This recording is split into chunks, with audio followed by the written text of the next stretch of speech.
Selamat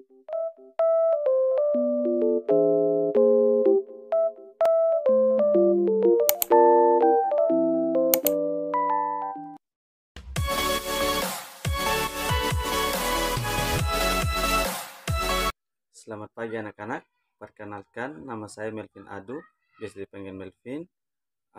Hari ini kita masuk dalam pembelajaran kita, yaitu tema 4, globalisasi, subtema 1, globalisasi di sekitarku. Pembelajaran keempat. Yang perlu adik-adik tahu yaitu globalisasi membuat dunia tanpa batas. Kita bisa berkomunikasi dengan teman-teman kita di tempat yang berbeda. Apakah ada contoh lain dari era globalisasi yang kamu rasakan? Ada? Angkat tangan dan tolong dijawab ya. Kalau kita berbicara tentang globalisasi, sebuah kata yang sering kita dengar dalam berbagai topik percakapan. Sebuah kata yang sering kita baca di surat kabar atau majalah. Apa arti globalisasi? Globalisasi dapat dimaknai sebagai sebuah proses mendunia. Seluruh bangsa dan negara di muka bumi ini semakin terhubung satu dengan yang lain, seakan tidak terpisah lagi oleh batas wilayahnya. Era globalisasi ini seakan mendunia tanpa batas atau dunia tanpa batas. Kita dapat dengan mudah menemukan berbagai produk dari Jepang, Korea, Cina, Amerika, Jerman, dan berbagai negara lainnya. Begitupun produk Indonesia juga bisa ditemukan di banyak negara. Kita juga dengan mudah menyaksikan siaran langsung dari berbagai belahan dunia melalui tayangan televisi. Kita pun merasakan betapa mudahnya berkomunikasi dengan sahabat atau keluarga yang ada di negara lain atau di tempat yang jauh. Kita bisa menelepon atau mengirim email kepada teman-teman kita yang jauh. Kita merasakan seolah-olah tidak ada lagi batas satu tempat dengan tempat yang lain di era globalisasi ini. Apa yang dimaksud dengan ungkapan dunia tanpa batas? Pada bacaan di atas, jelaskan seluruh dunia bisa saling terhubung yang seakan-akan tidak terbatas oleh batas wilayah.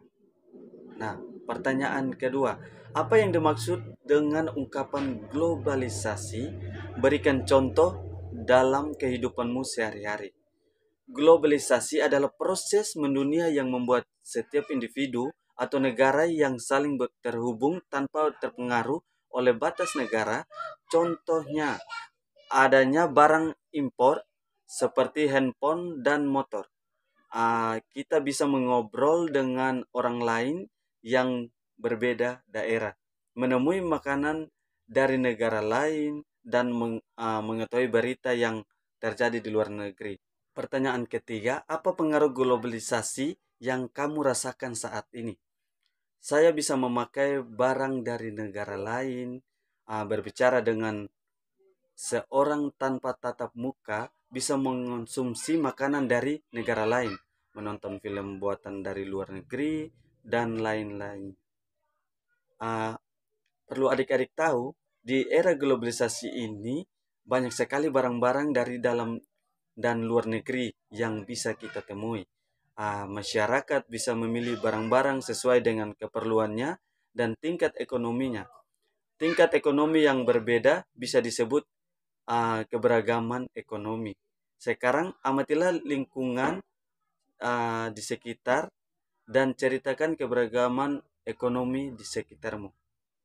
Pertanyaan pertama, mengapa ekonomi setiap orang beragam? Karena setiap orang memiliki penghasilan yang berbeda. Pertanyaan kedua, apa saja yang memengaruhi keberagaman tersebut? Jawabannya, keterampilan seseorang, peluang pekerjaan seseorang, penghasilan, dan tingkat persaingan.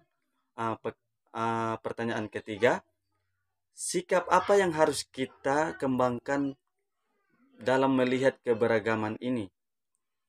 Jawaban, kita hendaknya menghargai dan menghormati setiap orang tanpa memandang status ekonominya. Alangkah baiknya jika kita membantu orang-orang yang membutuhkan. Kita semua tahu bahwa setiap orang dilahirkan dengan perbedaan dari Tuhan, termasuk dalam hal ekonominya, keterampilan, pendidikan, dan sikap akan memengaruhi kondisi perekonomian seseorang. Kita harus saling menghargai semua orang dengan keberagaman ekonomi yang berbeda. Jika keluarga kita cukup, janganlah sombong. Mengapa? Karena kesombongan itu akan membuat kita semakin angkuh, tidak mau memandang orang lain. Jadi, jika kita punya kelebihan, bantulah orang lain yang membutuhkan. Jika keluarga kita masih kekurangan, janganlah pernah kamu malu dan iri dengan apa yang orang lain miliki. Tetapi teruslah berusaha dan tingkatkan kemampuan diri kita masing-masing. Sekian pembelajaran kita hari ini. Tetapi sebelum kita menutup pembelajaran kita hari ini, mari kita menghadap Tuhan di dalam doa. Mari kita berdoa. Berdoa selesai. Selamat siang anak-anak. Terima kasih.